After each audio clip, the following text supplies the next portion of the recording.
chair, a small desk, a light with a magnifying lens, and a wooden rack upon which I place the brood comb.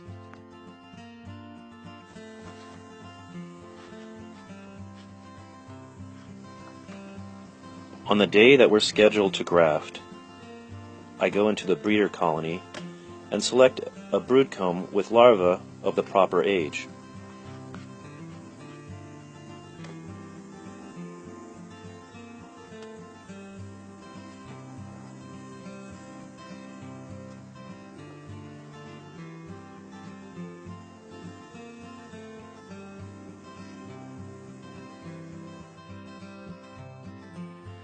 About 5 days earlier, I placed an empty, dark brood comb in the center of the brood nest. Bees' eggs take about 3 days to hatch, which means there should be a mix of eggs, young larvae, and older larvae. You can't see it in this video, but the queen has been laying eggs and there's plenty of young larvae here to graft from.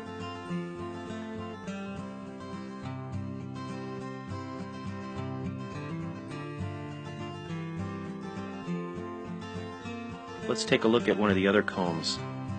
Look at that beautiful pattern of capped brood. Hardly any missed cells. Oh, and there's the queen. Good. We don't want to take her out on the other comb of eggs and young larvae. Before we begin grafting, let's go over some of the supplies that we'll use. So here are JZBZ queen cell cups. There's many types of queen cell cups available, but I like these the best. They come in various colors. You can use different colors if you're grafting from different breeder queens. The push-in cups go into a wooden bar that we later hang into the cell starter colony. Every queen breeder has their preferences for grafting tools. I prefer the Chinese grafting tool the best. It has a spring-loaded top with a flexible tip to place underneath the larva and a movable plastic plunger to push it off gently. After gently brushing the nurse bees off of the brood comb, we bring it into the grafting shed and look for young larvae to transfer from the brood comb into our queen cell cups. Although bees can raise queens from older larvae, the quality of the queens will be inferior. Those two larvae are obviously too old. They're filling up the entire bottom of the cell. You're looking for a larva before it forms the shape of a letter C. That one there in the center of the screen, although it could be grafted, is about 36 hours old or older, and that's also a little bit too old. There's an egg.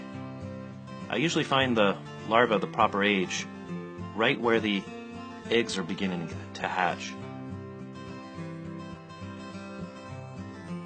What you're looking for is a small larva, 12 to 24 hours of age, about 1.5 times the size of an egg, floating in a pool of royal jelly.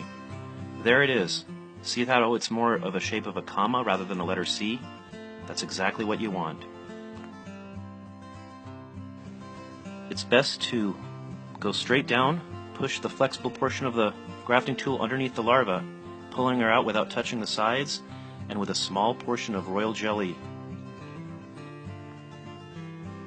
You then put her very carefully into the center of the queen cell cup.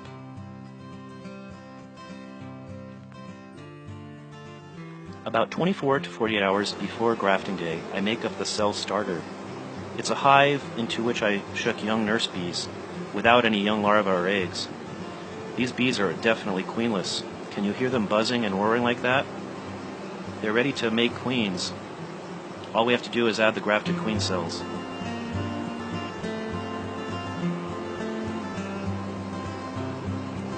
After I'm done grafting, I put the cell cups on the cell bars onto a frame, and then I gently slip that right into the middle of the cell starter. The bees will go right to work. See that cup with the white substance inside it? That's royal jelly. They're just beginning to draw out the wax. 10 days after grafting, the queen cells are ripe. The queens are ready to emerge in a day or two. In order to raise great queens, they need to be well bred, from breeder colonies of good genetic stock, well mated, they mated with drones from the colonies with the characteristics that you want, and they need to be well fed.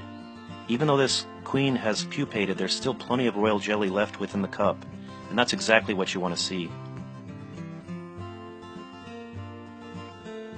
Look at how absolutely beautiful this queen cell is. It's like a work of art.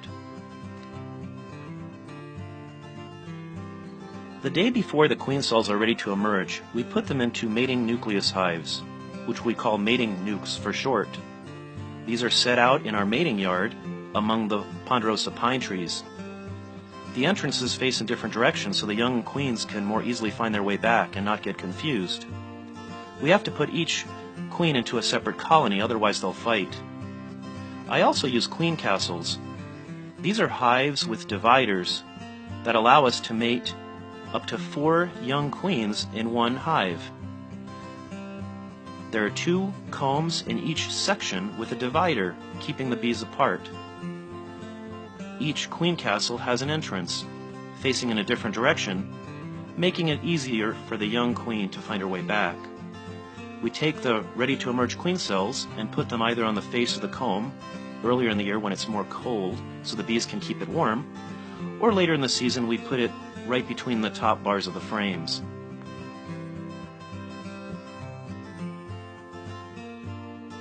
Another thing I like about queen castles is that the dividers are removable. If a queen is sold, or if it's later in the season and the population is increasing, we can remove the divider and make it into a side-by-side 4-frame nuke. Queens will go on their mating flights around day 7 or 10 and begin laying eggs 3 days later. Once she's laid eggs, we can mark her. It's very important to be gentle. Pick her up by the wings or the thorax, but never by the abdomen. We use a little paint pen and mark her with the color of the year.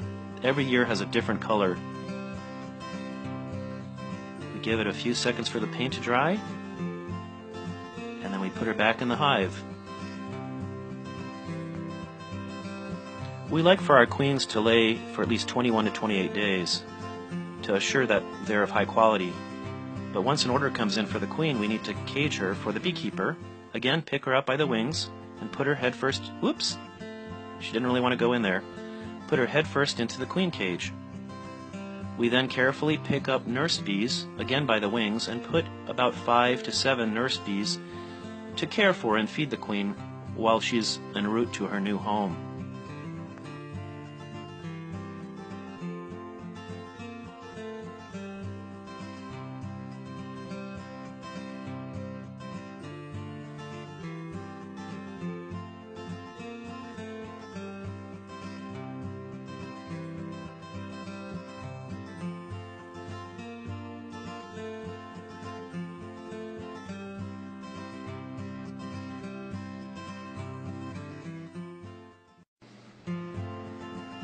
We then